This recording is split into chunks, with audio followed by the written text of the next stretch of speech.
नमस्कार। एक 24 वर्षीय युवक की कुंडली हमारे सामने है। 31 जनवरी 1996 को शाम के 4:15 पर इनका जन्म हुआ है। कुंडली कर्क लगन की कुंडली है और चंद्रमा 12वें घर में मिथुन राशि में बैठा हुआ है। कर्क लगन चंद्रमा का लगन है, 0 डिग्री 50 मिनट्स का लगन है। जब लगन की डिग्री 1 डिग्री से कम हो या कहते हैं 1 नवांश से कम हो तो ऐसे व्यक्ति के जीवन में संघर्ष बढ़ जाता है, क्योंकि लगन में की डिग्री जितनी कम होती है उतनी लगन के अंदर स्ट्रेंथ कम होती चली जाती है, जिसके कारण व्यक्ति को संघर्षों के साथ सफलता मिलती है। लगन कर्क लगन है, चंद्रमा का लगन है। ये व्यक्ति की सोच को गहन करता है, स्वभाव में चंचलता देता है, ठहराव में कमी देता है, यानी किसी चीज़ पर स्टेबल रहना उसके अंदर प्रॉब्लम देता है। साथ ही साथ व्यक्ति का विचार इधर उधर चलते रहते हैं, कुछ ना कुछ उसके मन में आता रहता है, क्योंकि ये जल तत्व राशि है, इसलिए व्यक्ति किसी न किसी सोच विचार खोजबीन में हमेशा लगा रहता है। लगन के ऊपर 2 ग्रहों का प्रभाव है, एक सूर्य है, दूसरा मंगल। योग कारक मंगल का लगन पर प्रभाव। दशम और पंचम का मालिक जब मंगल त्रिकेंद्र स्थान में उच्च का हो तो यह अच्छी शिक्षा का प्रतीक है, अच्छी बुद्धि का प्रतीक है, अच्छी कैचिंग पावर का प्रतीक है। ऐसे व्यक्ति अपने जीवन में स्वयं के बल पर कुछ अचीवमेंट करने में सक्षम है। जोश देता है मंगल, हिम्मत साहस प्रदान करता है। मंगल यहाँ उच्च का रोचक नामक महापुरुष योग बनाता है, यानी व्यक्ति के अंदर एनर्जी की कमी नहीं होती, एनर्जेटिक व्यक्ति होता है, अपने कार्य को स्वयं अपनी मेहनत के करने पर सक्षम भी होता है। दशम का मालिक मंगल दशम को देखे, ये कार्य क्षेत्र के लिए अच्छा है, व्यवसाय के लिए अच्छा है। जिस भी कार्य क्षेत्र में जहाँ भी आप काम करेंगे वहाँ आपको सफलता और सम्मान दिलाएगा। वहीं सूर्य धन भाव का मालिक होकर दूसरे घर में बैठा हुआ है, इसका मतलब है योग कारक मंगल का सूर्य से संबंध आपकी प्रोफेशनल लाइफ में कहीं ना कहीं बहुत ज़्यादा रोल आपकी बोलचाल का, आपकी वाणी का, इन सब का बहुत ज़्यादा आने वाला है, क्योंकि ऐसे लोग बोलचाल के माध्यम से पैसा कमाते हैं, वाणी के माध्यम से पैसा कमाते हैं, ऐसी जगह पे काम करते हैं जहाँ फूड से संबंधित आइटम्स मिलते हों या फूड से संबंधित कार्य होते हों या बोलचाल का बहुत ज़्यादा उपयोग हो। कभी कभी मैंने ऐसे लोगों को रेस्टोरेंट्स में भी काम करते देखा है, या जहाँ पर कुछ भी खाने पीने से संबंधित चीज़ों का इस्तेमाल होता हो, ऐसी जगहों के लिए काम करके जीवन में सफलता हासिल हो जाती है। मंगल ग्रह यहाँ सूर्य के साथ है, यहाँ सूर्य की राशि में, यानी जीवन में एक चीज़ और जुड़ गई है, इलेक्ट्रिक और फायर। यानी आपके जीवन में जो भी आप कार्य करेंगे उसमें इलेक्ट्रिक का, फायर का बहुत ज़्यादा इस्तेमाल होने वाला है, बोलचाल का बहुत ज़्यादा इस्तेमाल होने वाला है। खाने पीने से संबंधित स्थितियाँ या घर परिवार में कोई कुटुंब में कोई काम होता हो, ऐसा काम भी आप कर सकते हैं, आपके लिए बेहतर रहेगा। आपके कर्म भाव का मालिक बृहस्पति दशमांश कुंडली में देखिएगा दूसरे घर में बैठा है। इसका मतलब ऐसा व्यक्ति अपने जीवन में कुटुंब से जुड़े हुए कार्य, बोलचाल से जुड़े हुए कार्य और खाने पीने से जुड़े हुए कार्य अगर करता है तो जीवन में सफल रहेगा।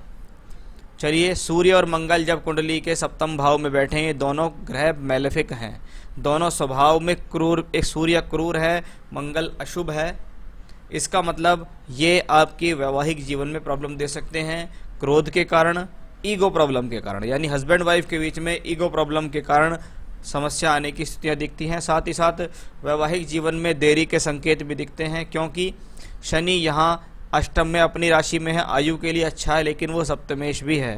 कारक शुक्र भी यहाँ पड़ा हुआ है, पैतृक संपत्ति के लिए अच्छा है, घर परिवार के लिए अच्छा है, घर परिवार से संपत्ति लेने के लिए अच्छा है, आयु के लिए अच्छा है, लेकिन वैवाहिक जीवन में देरी के लिए दिखाता है, वैवाहिक जीवन में प्रॉब्लम की स्थिति को भी यहाँ दर्शा रहा है। शुक्र चतुर्थेश और एकादशेश होकर जब अष्टम भाव में बैठते हैं तो पैतृक संपत्ति की स्थिति तो मिलेगी ही, स्वयं के बल पर जब मकान बनाने की बात आती है तो वो व्यक्ति के लिए मुश्किल हो जाता है। यानी ऐसे व्यक्ति अपने जीवन में स्वयं के बल पर बड़ी मुश्किल से मकान बना पाते हैं। वैसे तो इनको पैतृक मिल जाएगा। राहु केतु अक्ष जब कुंडली के तीसरे और भाग्य स्थान से बनता है, व्यक्ति को साहस प्रदान करता है। राहु टूर ट्रैवलिंग्स कराता है, छोटी बड़ी यात्राएं कराता है, हिम्मत को टूटने नहीं देता है। साथ ही साथ जीवन में भाग्य को बनाने के लिए देखें तो काफ़ी यात्राएं व्यक्ति को करनी पड़ती हैं। लगन का मालिक चंद्रमा कुंडली के 12वें घर में, जैसे कहते हैं लग्नेश कुंडली के 6, 8, 12 में बैठे तो व्यक्ति को संघर्ष कराता है, व्यक्ति के इम्यून सिस्टम को कमज़ोर कर देता है, व्यक्ति की हेल्थ के लिए व्यक्ति को अधिक संघर्ष करना पड़ता है कि मैं कैसे अपने शरीर को स्वस्थ रखूं। लग्नेश चंद्रमा मन का कारक चंद्रमा, मानसिकता का कारक चंद्रमा 12वें घर में पहुंचा है। व्यक्ति को मन में स्थिरता रखनी पड़ेगी, विचारों का आवागमन होता रहता है। कहीं ऐसा ना हो एक जगह स्टेबल ना होने के कारण आपको जीवन में प्रॉब्लम आए, उसका विशेष ध्यान आपको रखना होगा। अब बृहस्पति और बुध देखिए आपके कुंडली के छठे घर में बैठे हैं। 6th हाउस का मालिक 6th हाउस में। षष्ठेश जब छठे घर में हो, आप प्रतियोगी परीक्षाओं में विजय प्राप्त कर सकते हैं, किसी प्रकार के कंपटीशन को क्रैक कर सकते हैं, शत्रुओं के ऊपर हावी रह सकते हैं, अपनी ज्ञान बुद्धि विवेक के द्वारा जीवन में तरक्की हासिल कर सकते हैं। बुध भी साथ में है जो 3 और 12 का मालिक होकर छठे घर में है, यानी फिर से इंडिकेशन से भाग्य बनाने के लिए टूर ट्रैवल्स करनी पड़ेंगी, स्थान परिवर्तन, यात्राएं करना, दूर स्थान पर जाकर काम करना, ऐसे कॉम्बिनेशंस इस चार्ट में दिखाई दे रहे हैं। ये तो थी आपकी कुंडली की स्थितियाँ। ग्रह देखिए नवांश में भी अपने आप में ठीक है। फिर देखिए यहाँ नवांश में शनि सप्तमेश होकर आपके द्वादश में पहुँच गए, पहले अष्टम में थे, यानी वैवाहिक जीवन से संबंधित चिंता और देरी दोनों इस कुंडली में दिखाई दी है। 24 वर्ष आपकी उम्र हो चुकी है।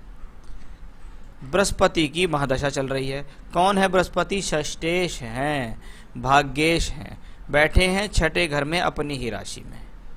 12वें घर से संबंध बनाते हैं, लग्नेश भी 12वें घर में बना है, यानी व्यक्ति अगर ऐसे समय में अपने घर से दूर स्थान से जुड़कर प्रयत्न करेगा, प्रयास करेगा तो ज़्यादा सफल रहेगा। यानी ऐसा कोई भी काम वो अपने जीवन में कर सकता है जिससे वो दूर स्थान से जुड़कर काम करे। देखिए अगर आपके घर परिवार में कोई बिजनेस होता हो तो आप निसंदेह बिजनेस ज्वाइन कर लो, और यदि आप स्वयं भी बिजनेस करना चाहेंगे तो भी आप ऐसे समय पे कर सकते हैं। लेकिन नौकरी के बारे में पूछा है तो थोड़ा मैं उसी पर ज़्यादा फोकस आगे करना चाहूँगा।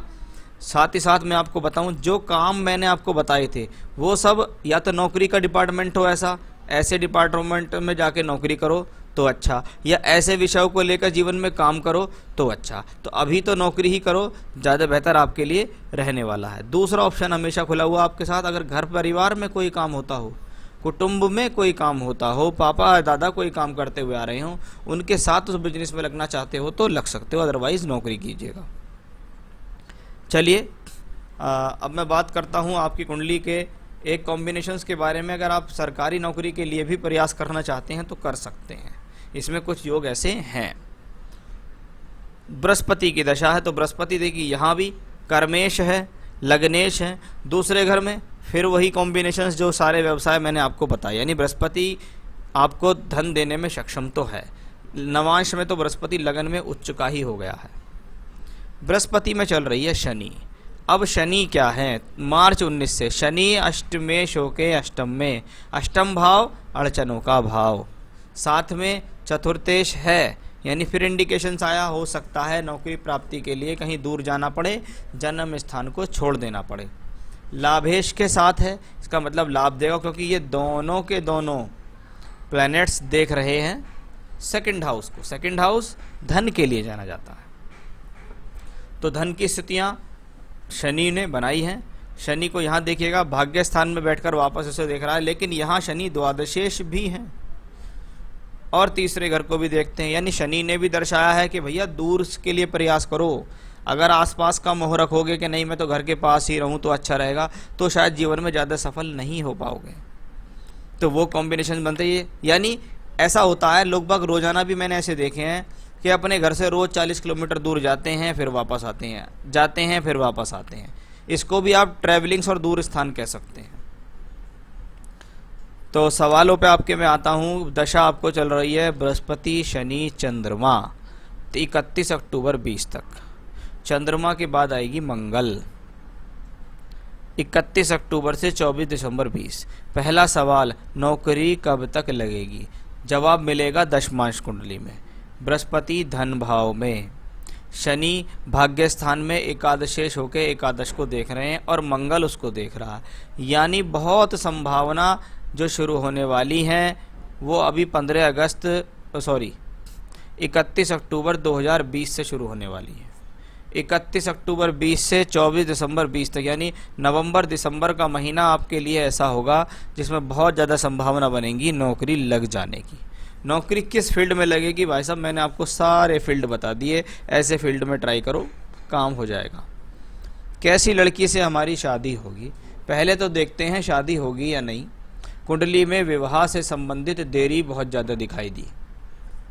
बाकी पत्नी आपकी जो आ रही है उसमें कहीं ना कहीं ये दिखता है कि वो भी कहीं ना कहीं नौकरी करने वाली होगी। शादी कब होगी वो मैं आपको बताता हूँ। देखो अभी चल रही है जीवन का 24वां वर्ष।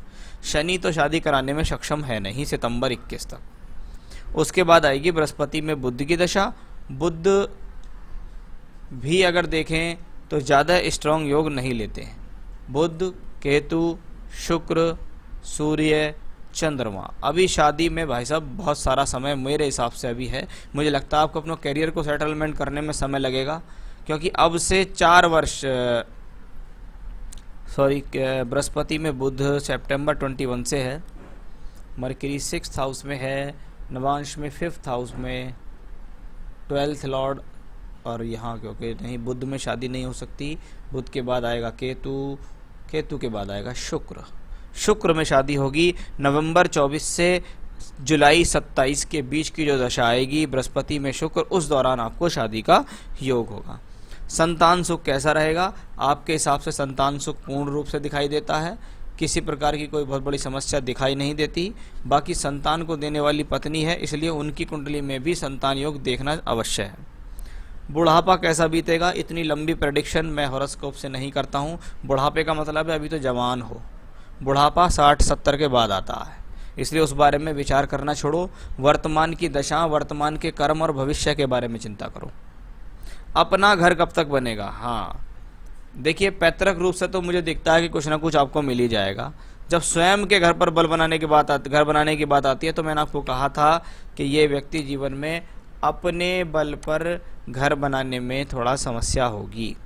अब गुरु में शुक्र आ रही है 24 से 27। अब ये 24 से 27 का जो पीरियड है ना, इसमें क्या है, कहीं ना कहीं आपके भाग्य से कभी कभी क्या होता है, फादर किसी प्रॉपर्टी को लेने का प्रयास कर रहे हैं, लंबे समय से प्रयास कर रहे हैं, ले नहीं पा रहे, तो 24 से 27 के बीच में कुछ भाग्य उनका चलेगा, कुछ आपका चलेगा और घर में प्रॉपर्टी हो जाएगी, या कोई रिनोवेशन करा लेंगे, या 2-1 कमरे बनवा लेंगे, ऐसा कुछ। क्योंकि प्योर प्रॉपर्टी का योग अभी दूर दूर तक आपकी इस कुंडली में दिखाई नहीं दे रहा। लेकिन हाँ, उस दौरान कोई ना कोई घटना होगी। हो सकता है कोई वाहन खरीद लें, कोई रिनोवेशन करा लें, कोई छोटा मोटा प्लॉट खरीद लें। चलिए, ये तो था आपके हॉरोस्कोप का एनालिसिस, आपके सवालों के जवाब। बात करूंगा रेमेडी की। सबसे ज़्यादा जरूरी रेमेडी अपने लग्नेश को मजबूत करना। भगवान शिव की पूजा करना अनिवार्य है आपके लिए। आप रोजाना भगवान शिव को मंदिर जाइए, अभिषेक कराइए, जल का लोटा चढ़ाइए, वहाँ पर खड़े होकर रुद्राष्टकम का पाठ करो। रोजाना करो रुद्रा अष्टकम का पाठ। एक पूजा तो आपके लिए ये हो गई। दूसरा, मूंगा रतन आप पहन लो, एक अच्छा सा इटालियन मूंगा आप धारण कर लो तांबे में। आपको चाहिए तो मैं आपको स्टोन दिखा भी सकता हूँ और आपके एड्रेस तक तांबे में बनवा के पहुँचा भी सकता हूँ, सर्टिफाइड स्टोन। तो एक अच्छा सा मूंगा रतन तांबे में धारण करें, रोजाना रुद्राष्टकम का पाठ करें, ओम नमः शिवाय का ज़्यादा से ज़्यादा मानसिक जाप करें, चाहे माला से भी उसका जाप कर सकते हैं। जब आप जल चढ़ाने जाएंगे तो वहीं पर जल चढ़ा के शिव जी को रुद्राष्टकम का पाठ भी कर लेंगे, और वहाँ पे चाहे तो आप ओम नमः शिवाय का पाठ भी कर सकते हैं, या इनकी माला का जाप कर सकते हैं। ये पूजा ही आपके लिए नेसेसरी है, बाकी कोई पूजा करने की आपको कोई ज़रूरत नहीं है। मानसिक रखें, स्थिर रहें। किसी भी कार्य को प्राप्ति के लिए उसमें स्थिरता बहुत ज़रूरी है, इसलिए अपने आप को स्थिर रखें कि मुझे एक जगह कोई काम मिल जाए तो मैं वहाँ लंबे समय तक मुझे काम करना है। फील्ड मैंने आपको बता दी है, जीवन में यही फील्ड आपके लिए सक्सेसफुल रहेंगे। आप जीवन में तरक्की करें, यही मेरी शुभकामना है। नमस्कार।